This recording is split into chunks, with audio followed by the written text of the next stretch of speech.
Hi guys, welcome back to my channel. My name is El Nino. Dito ako ngayon sa La Nina Farm. Ito na yung itsura. Ngayon naman lang ako nakabalik dito after 5 months. So ito na yung itsura. Ito na yung bahay ng mga kambing. Kung mapapansin nyo guys, wala na masyadong mga dahon-dahon dyan or mga damo. Kasi nga, konti na lang yung mga damo. Kasi nga, marami tayong kambing dito. Kinakain nila yung mga dahon-dahon dito.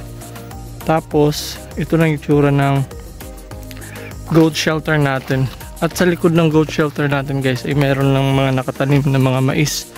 Next week ay magha-harvest na kami nito, mga mais. So, sa mga friends ko ng mga taga Masbate City, baka gusto nyo mag-avail, magha-harvest kami next week ng mais. Ayan o, marami yan mga mais dyan. Tapos ito naman sa goat shelter, and dito na yung ano natin, yung hive ng stingless bees. Teka, bubuhatin natin para makita natin kung marami ng honey. Bubuhatin ko guys. Mabigat na. Siguro magkikilo na ito mga 5 kilos. Ibig sabihin marami ng honey na nasa loob ng kanilang colony. Pwede na natin ito sila ma-harvest.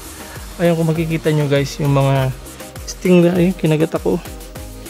Pero wala naman yung sting, kaya okay lang kahit makagat ako. Wala yung venom. Kaya pag nakagat tayo ng stingless bees, hindi tayo mangangati or hindi man lang mamamantal or mamamaga yung kinagat nila. Kasi wala nga silang venom tsaka stingless bees nga sila. Maliliit lang sila guys, parang mga langaw lang yan kaliliit. Ini-focus ko lang. Ayan. So, dito pa, meron pa tayo ditong dalawang colonies. Ayan, i-ano din natin. Ililik, pubuhatin natin para mabigat din. Ibig sabihin marami din itong honey. So, successful yung paglagay ni Joel Abiliende. Yung shoutout sa'yo, Joel Abiliende Villarus. Shoutout sa'yo, Long. Salamat sa paglagay ng bagong bao para makapag-extend ang space na malalagyan ng mga honey, ng mga stingless bees natin dito. At ito pa, yung in-split namin dati, ito na siya. Successful na.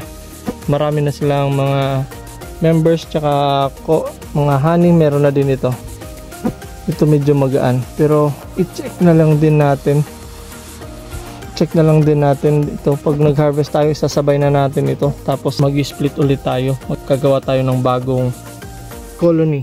At ito naman yung guys, yung mga mais namin dito. So maliliit pa dito yung iba. Yung iba ay pwede na ma-harvest. So that's all for now. Thank you for watching.